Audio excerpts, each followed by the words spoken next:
Hi, friends. Welcome back to another episode of From the Heart. I'm your host, Trca, and this is a podcast where we talk all things health, wellness, business, lifestyle, mindset, anything I'm walking through. I like to turn around and give you guys advice. Think like big sister advice. This week is going to be good. I have the notebook back out for another week. I've been loving to handwrite my show notes because I don't know. It's like I can really premeditate on the episode as I'm physically writing it down. I've always been like that. When I took notes in college, everything I had to handwrite them to learn them.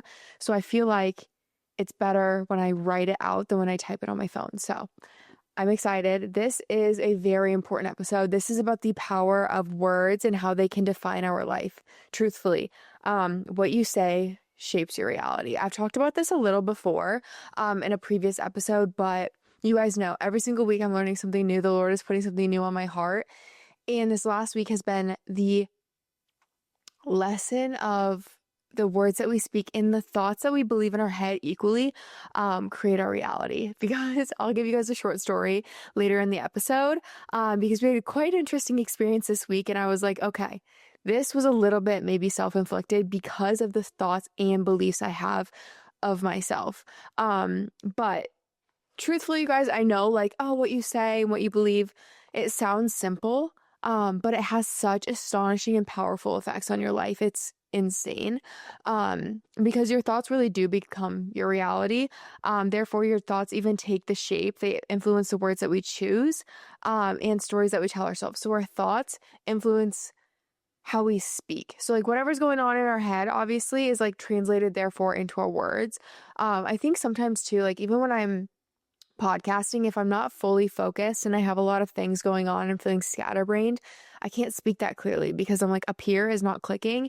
So then when I try to speak, it's not clicking. So I really, really experience this often just with filming, recording, talking often. But I think we create these narratives in our heads. It's like the affirmations. Everyone's big on self-affirmations. And I really think there is science behind that. Because there's a lot of negative affirmations I catch myself thinking and believing. And we'll get into that too a little bit later into the episode. But sometimes even before the thought has taken shape, it's already created our world because it's predetermining the words that we're choosing. It's really, really crazy. Because the words that we speak become the thoughts that we believe. So once it's come out physically through our mouths and through our words, it's shaping the way that we believe and see and perceive the world and the world around us. And I think that's so crazy. So you almost have a few different times to stop and pause and redirect, but we often don't because experiences shape our thoughts. Obvious. It's kind of it's a sick cycle. It really is. It's just a cycle because the experiences we have shape the beliefs that we create in our minds. Okay. And then our beliefs create our words, and then our words create our actions, which therefore create our beliefs again. So it's a constant cycle and you have to break it. And we'll get into steps on how to redirect the words and the thoughts and beliefs that we have later at the very end of this episode. So I can hopefully help you guys kind of break this pattern that you might have because I have it too. I'm working on this myself. So I actually did some research and I have a few studies referenced in this episode, which I don't always reference studies, but this is so interesting to me and I really feel like I want to learn about it. So therefore I did go and learn about it so I can share it with you guys and then hope you can apply it to your life as I am as well. But essentially, like I was just saying, the thoughts become actions that we take and actions define our outcomes. So if you want something, it's really simple because it's I don't believe I'm a Christian, so I believe God has control, but I also think God wants us to steward our minds and to pray over our minds. Often, I won't say every day because there are some days that I forget, but often I wake up and I'm like, God, when I pray to the Lord, I'm like, please protect my mind and my tongue today because I know how powerful both of those are.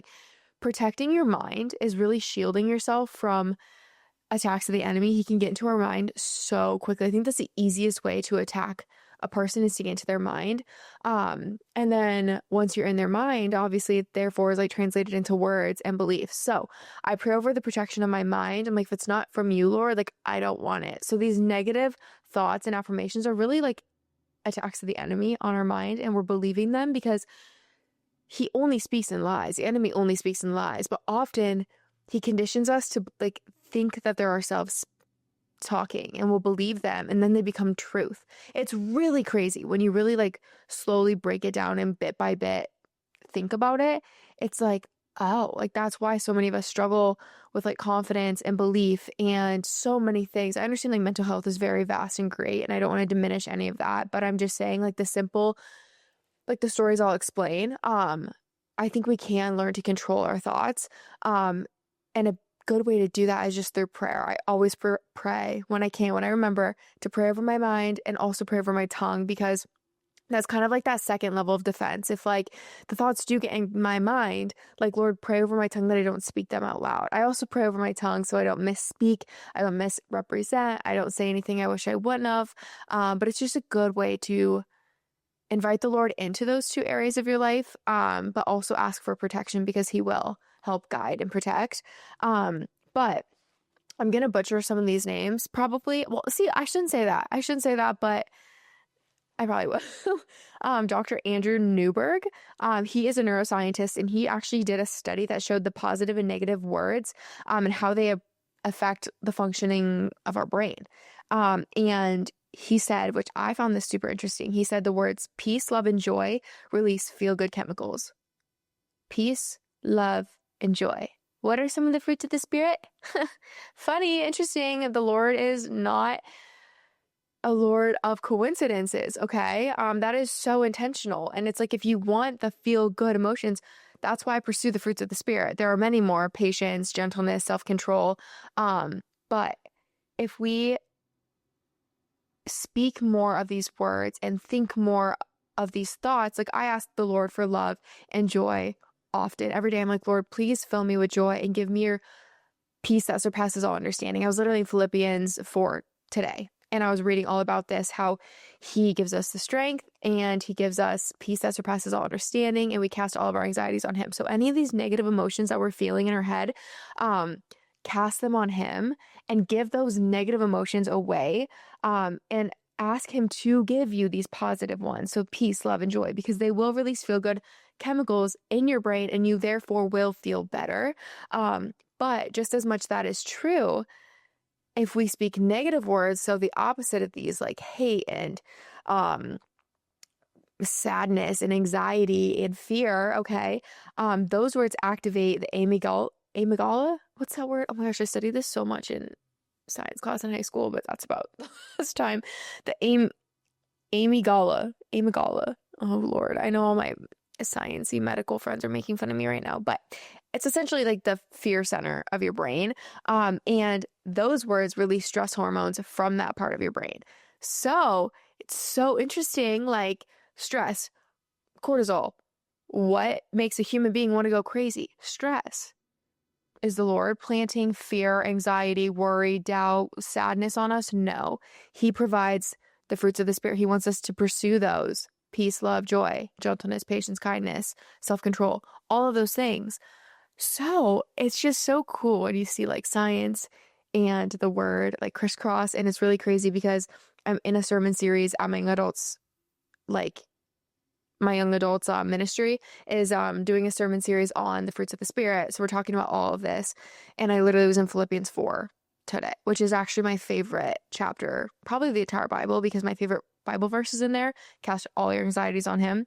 So it's cool. It's like full circle. And I'm like, that's how you know God is like speaking through me often, and planting all these thoughts in my mind, because I do pray over my mind, like I said, pray over my tongue. It's really cool. Full circle. It's all making sense, all clicking. Anyway, I guess to sum that up, it's like your self-talk is essentially the filter through which we experience the world. So like self-talk, I mean, I'm alone often. Like I work alone, I live alone. I'm in my own space. I would say like 70 to 85% of my day I'm on my own. And so I have a lot of self-talk, and I think I've learned throughout the years. I've lived alone since about like 2021. I lived with Jake, my brother, for a year. So subtract that, lived with Taylor for a little bit. But like honestly, the past 4 years, I've lived alone 3 of them. And through that period of time, I have had a lot of highs and a lot of lows. And by the grace of God, He saved me throughout those few years, or I think I'd be in a very different space, to be honest, because I think isolation can be scary, because that's when our self-talk gets really loud, because if you don't know how to control it and protect it, it can be scary. And like I said, by the grace of God, I was saved, and I feel like that protected me so much with this. But again, I still have like good days, bad days. I still speak negatively to myself sometimes, and I wish I didn't. I still have like fear and anxiety sometimes. Like they still exist. We're human beings, we're flesh. But like I said, through prayer and just faith that God will deliver whatever you're like asking for, gives you that peace. And it's really, really beautiful. But like I said, the words that we speak shape our beliefs, which therefore drive behavior. So this is the part where I kind of want to tell you guys this story where this whole concept was honestly inspired from. So I think I mentioned last week or the last few weeks, I'm doing some blood work or I'm doing some labs for, I'm working with this like holistic practitioner, these two girls, and we're going to heal my gut, we're going to heal my hormones, and we're going to work on healing, or like getting to the bottom of my food sensitivity. So I'm having to do a lot of labs. How to do a stool lab. That was interesting. If you've ever done one of those, have to do a urine one in a few days. I had to be like on a certain point of my cycle to do that one. But Monday, I booked my blood draw because I had to get my blood work done. And and me saying this, it's hypocritical of me to like say this. But I typically do not handle blood and needles well. I don't like it. I don't look at blood. I avoid it at all costs. If I get a sliver or I have to get a finger prick, I feel nauseous. Okay. So I need to work on like discrediting that and putting that to rest and not believing in that.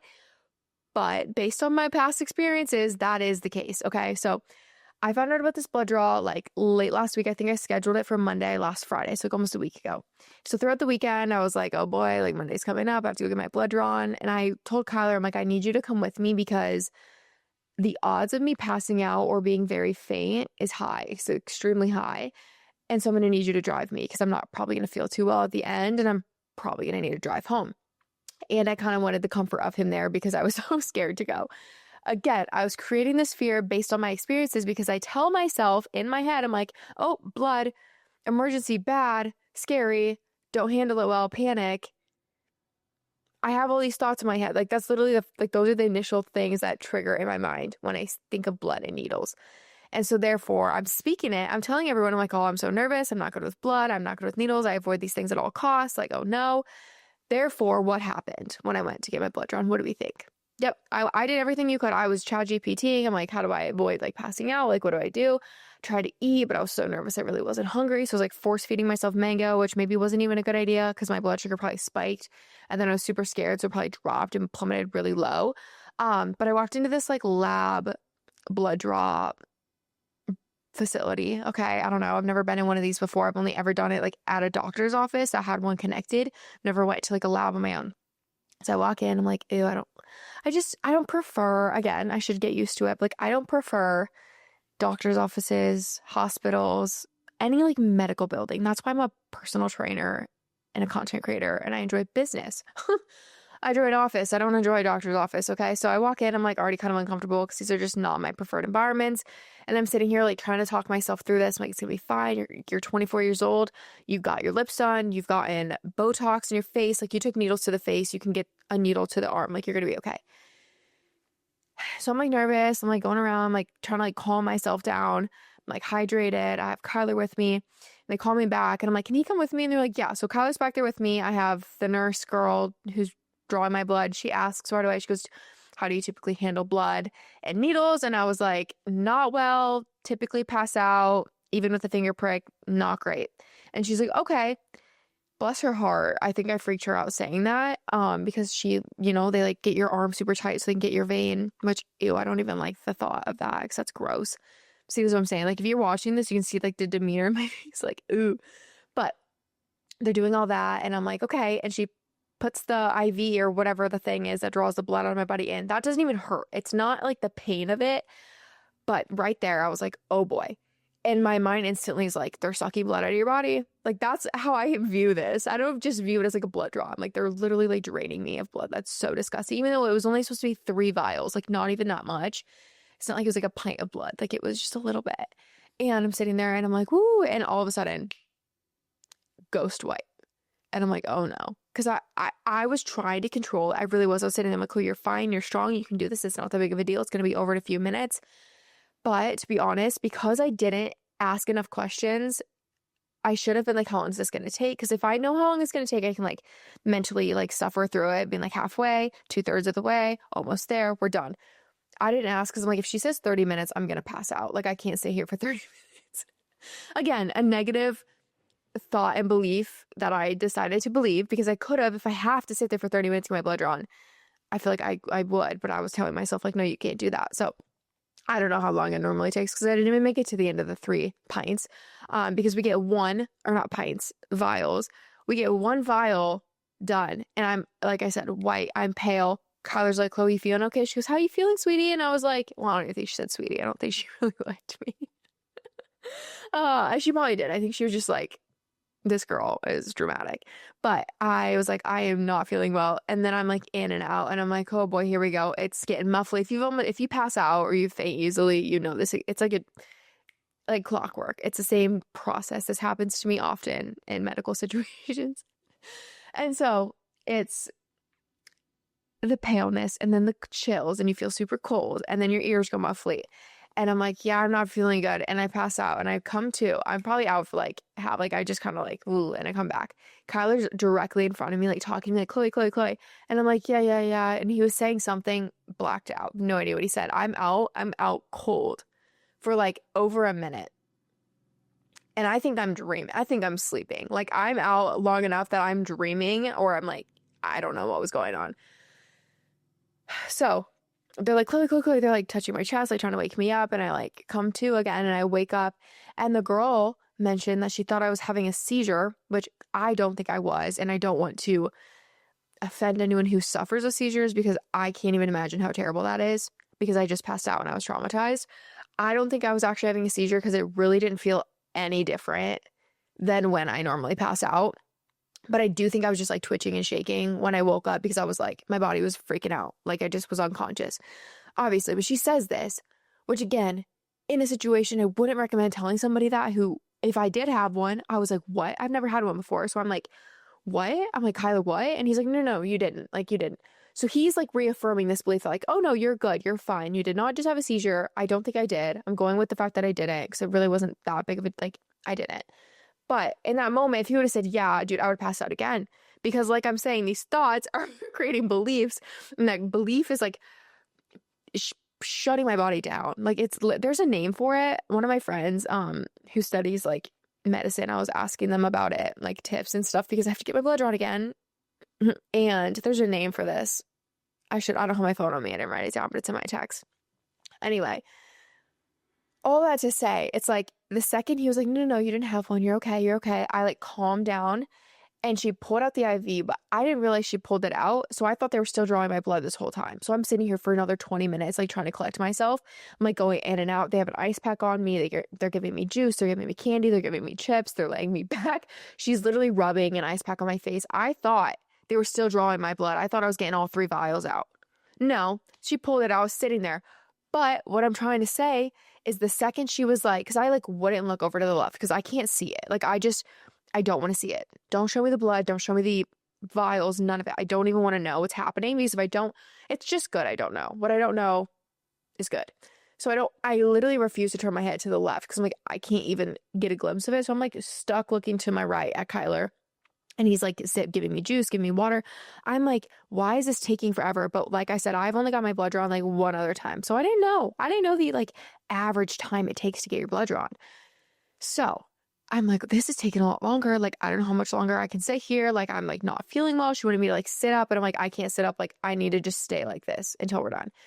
And she went to go get me chips and she came back and she handed it to me. And I like grabbed him like this. And she's like, sweetie, you can turn your head. And Kyler's like, Chloe, like you can look to the left. You know, it's out. Like they took it out the second you passed out. And I was like, what? And she's like, yeah, sweetie, like we took out, like we've not been drawing blood. And instantly I was like, oh, I'm fine. The second I knew that it wasn't in me, my body was like, fine. So therefore, proof that like these beliefs and these thoughts, like I didn't feel like nothing changed. other than my mind being like, oh, there's not a needle drawing blood out of my body right now. I'm fine. I can go. I stood up. I was good. I was chilling. I did feel a little like shaky, weird for the rest of the day, but like I was like, oh, I'm good. I had been sitting there for 20 minutes thinking they were drawing blood. I felt so bad. I was so embarrassed. I'm like, I just wasted everyone's time. Like, I had no idea, but I had no idea they pulled it out. I was unconscious. Then it came to, and I wasn't going to look over because I would pass up for a third or fourth time. But the second she was like, oh yeah, like we've been done. And I was like, oh, I stood up and we like left. I was like, if I would just affirm myself that I can't get my blood drawn, it's not going to kill me. It's going to be okay. We're good with needles. You're fine with blood.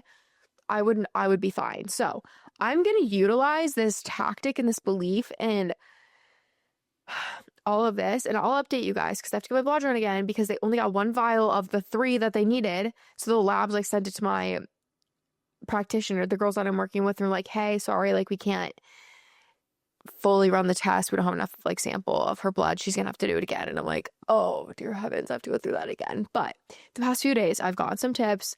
I am having a lab, like a blood drop thing. I don't even know what the right term is, but they're coming to my apartment. They're doing it in home. So I can be like comfort in my own couch. I'm gonna put Gilmore Girls on. My mom's actually gonna be in town, so I'm gonna make her sit with me. I'm gonna lay on my couch so hopefully I don't pass out. My friend told me to elevate my feet. I'm doing all of these things. And I'm just going to go into the mindset of like, it's going to be okay. It's going to take a few minutes. I mean, it took maybe a minute to get 1 vial. It doesn't even take that long. I thought it would take forever because like I know getting plasma takes a long time. So I think I associated like a blood draw with that. So I thought it was me sitting there forever. I don't think I would have been. So I think I'll be much better. I'll update you guys, but I'm going to go into this blood draw with the mindset of I'm not scared. It's going to be okay. I'm fine with needles. I'm fine with blood. I'm not going to look at it, obviously, but I'm not going to create this like fear and this belief that I'm going to pass out again because I genuinely think that's actually what makes me pass out is the belief that I am terrible with needles and blood. That was the end of my TED Talk on that. That was my story. But there's so many things that I like create this belief that doesn't even exist. It's like dancing. I always say, oh, I'm such a terrible dancer. I have no rhythm. I have no beat. I can't dance. Well, you know why I probably can't dance is because I say that about myself. Did that stem from the fact that at like 6 years old, I didn't make the elite dance team the first time I tried out and then I quit? Yeah. I was like, oh, I'm a bad dancer. So I quit. But it's funny because now still in my adulthood at 24, I hate dancing. I've gotten better at it. I've gotten much better at it. But like, it's been a journey and a process to like unbelieve these truths I've had for so long. Same with like my handwriting, my penmanship. I've always compared my handwriting to like my mom's and my friends. They have really pretty handwriting. And I'm always like, oh, I write like a boy. The amount of times I said that is like kind of embarrassing. Every time I write a letter or a note or give anyone anything with my handwriting on it, I'm like, sorry. Like, it's not good. But like, truthfully, it's not that bad. Like, it's really, I was writing today. I'm like, oh, like, is it the most beautiful handwriting? No, but like, it doesn't look like a boy wrote it. Like, it looks fine. And I'm like, if I would just tell myself I have good handwriting, my handwriting would probably get better. That's a silly small thing. But again, it's those silly small things like actually affect your reality in your life. Same with like the running thing. I was always like, oh, I'm not a long distance runner. So I believe that concept and that idea until I actually just did it. And I was like, oh, I am a runner. I am a long distance runner. So many things. If you're struggling to like lose weight and you're like, I just can never lose weight, it's probably because you're literally believing that. You're speaking that out. And so therefore you're not losing weight because your brain is wired. I have it later in my notes to like find things to validate what you say and believe. So like you're going to start doing things that therefore make it harder to lose weight. Anything in life, it's so crazy, small and big. Our thoughts really do like dictate our reality. So pray over your mind. I will be praying so much before this next blood draw. That's for dang sure. Or literally like the next line in my story, the next line in my notes is whatever you say, your brain begins to find evidence to confirm that belief. It's so true. Even like in a situation where like, say someone did something and you're like trying to validate their character and be like, oh, well, they did this, you will literally find anything you're looking for. If like you're trying to build a case on somebody or build a case on a company or a brand or like trying to cancel someone on the internet, they can find up and dig anything. Like whatever you're looking for, you will find. Your brain is so good at that. So if you try to find all these like positive things, all the reasons like you could be good with blood, you are a good runner. I do have good handwriting. Like heck, I write my notes all the time. I have so much experience. Blood draws, I should be like, oh, I'm fine. I'm 24. I know it's not going to kill me. I get my lips done. I literally inject. I have it in like a year and a half. Like I was fine doing that. Like I have good experiences with needles. Like it's not bad for my body to draw blood. Like it's going to be okay. So I would focus on those things. I'll find things to like reverse that belief.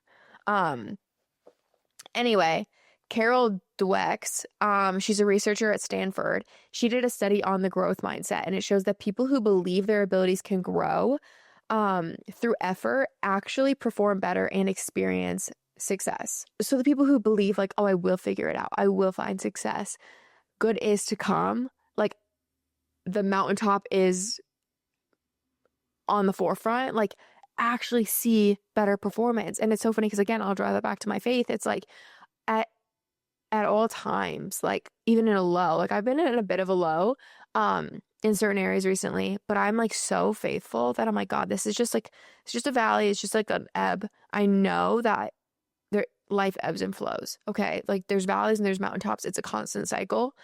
And I know like good will come. And just in this last week, I have seen like kind of breakthrough in areas, and it's so refreshing and exciting because there's also a quote that I shared on Monday, and it was like, don't doubt God's ability, or he's a God of all of a sudden, so like don't doubt the ability like 1 week has for you. It was worded better than that, I don't remember, but it was something like essentially God's an all of a sudden God, so like your life can change so fast. So like go into this week hopeful and faithful that it could be big.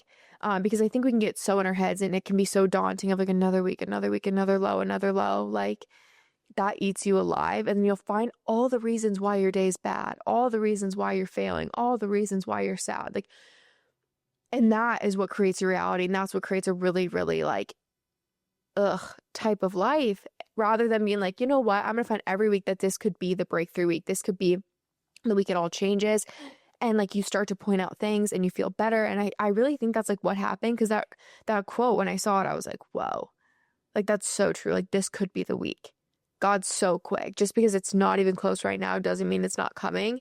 And I've had like really great moments this week and really promising, exciting, just like momentum that I haven't had. And I credit it to the Lord. And again, it's just because I think it's because my mindset's there. My mindset is like faithful. But to end this episode, I want to kind of go over some ways to learn to control your words, because again, your thoughts come and go. I would recommend praying over your thoughts, but it's another thing. You can stop your thoughts, but it's easier to stop your words. And so that's why I kind of want to go through this. And the first thing you can do to control the words that you speak, to help protect your reality, is awareness. And I think this episode hopefully will bring awareness to you. I really want you guys to like reflect on your life and what are those like negative beliefs that you have for yourself. Like mine are that I'm not good with blood and needles, or have bad handwriting, or I'm bad at dancing. Like what are yours, big or small? Just be aware of how often you're saying something negative to yourself, because I think I've said it before when I was reading Mel Robbins' book. It's like 70 or 80% of our thoughts are negative. So think of how many words that we speak are probably negative in a day. If we can even just break that down into like a fraction, like that would significantly change your life. But the first step is always being aware in every situation to get better. So just pinpointing when you say it is growth and it is progress, because you're able to kind of identify what areas do I kind of doubt myself in, what areas am I more negative in, how can I fix that. Step 2 is to learn to replace and reframe. When you're aware of it, when you say something, this is how I fix swearing, because this is very similar words, obviously. And I used to have a potty mouth, like real bad, but through growing closer with the Lord, I was very heavily convicted over swearing, and I wanted to break that habit. So the first thing I had to do was just become aware of it. Every time I'd swear, I was like, oh, and I would learn to apologize, and I would reframe and rephrase. So if I said like the S word, I'd be like, oh, I'm sorry, oh shoot. Or, oh sugar, oh sugar. Like I would actually follow it up with a more like polite way. I'd be like, oh, sugar, or dang it, or darn, or frick. I don't even like the word frick really, but um, it helps. It works. It's reframing because then now my immediate response is, oh, sugar, oh, shoot. Like, it's actually funny. I'm like, whoa, who would have thought I'm like saying these phrases instead of the actual swear word? But like, I never swear anymore. Like, it's actually very rare. The only time I do is when I'm around some of my like old friends and family back home because that's like the environment I used to swear at a lot. But I even like, I'm aware in those moments, I'll say it and I'm like, why did I say that? And then I rephrase it and I reframe it. So don't expect yourself to be perfect, but being aware and learning to replace it and rephrase it and reframe it is really important. So like, even if it's a thought of like, oh, I'm a bad dancer, I'll be like, no, I shouldn't say that. I shouldn't, because I don't actually give it a chance. I just don't typically enjoy dancing, but I guess I could try. Like, I really am trying to get better at that. Like at weddings, you guys know I've been on like a wedding marathon. That was a good like trial and test for me because every wedding I was like, okay, let's get out on the dance floor. Let's pretend like we enjoy dancing because it kind of fake it till you make it a little bit in those situations. It's not as like terrible as I used to think it was. But then the third thing that you can do, so after you're aware, after you learn to replace it and reframe it, learn to speak intentionally. So I think that really that's a process. I think that's something you kind of over time have to learn to do. But it's really just a matter of like slowing down, praying over your mind, and being intentional and mature with how you speak and what you say. Because I like to talk. Y'all know that's why I have a podcast. I could talk forever when I'm with friends and people. I'm a chatty girl when I'm comfortable with you. I think a lot of us just like to hear our own voice. Like we just like to talk and be heard. And once you learn to speak intentionally, it will change your life. Like the words that you say are positive and they make an impact. Did this make someone feel more loved or less? Like, let's only say the things that are going to make someone feel better or bring value to the conversation or uplift somebody or uplift yourself. Like, just be more intentional with what you say and also how you say things. And then the last thing, too, to help control the words that you say is to just practice gratitude because there's neuroscience that shows gratitude rewires the brain to positivity and resilience. So if you are more grateful and you're in a more grateful state of mind, the likelihood of what you think will be more positive. Therefore, the words that you say will be more positive. Again, it's a whole cycle. It's so crazy. So again, I'll go through those 4. Be aware of what you say, learn to replace and reframe it, speak with intentionality, and practice gratitude. Because again, if you practice gratitude, you're teaching yourself to be grateful. And when you're grateful, you're thinking about all the positive things in your life. And when you're thinking positively, your brain is wired to look for what you believe. So if you're believing this day is going to be positive and great, your brain will literally look for everything to make it possible. Therefore, you'll have a better day. It really is simple. Neuroscience is fascinating to me and I really think it's cool and like I can tie my faith into it. This episode really hit home this week. I'm not lying, just because the blood draw was on Monday. It is Thursday. I have to do it again sometime next week. And I'm really going to take this into consideration of what I just said. I'm going to apply it. I'll get back to you next week or the following. And once it's done and I record again, I'll tell you how it goes. But I'm going in with a hopeful mindset that I can get through this without passing out. And it's going to be a breeze and I'm not going to be anxious and nervous. Because I'm good with needles and blood. I am. I'm going to train myself to believe that. But anyway, I hope this helps. Send this to somebody you think that this could also help and benefit. I really appreciate when y'all like share it. It means the world. But I just love you guys so much. We will chat next week. Bye guys.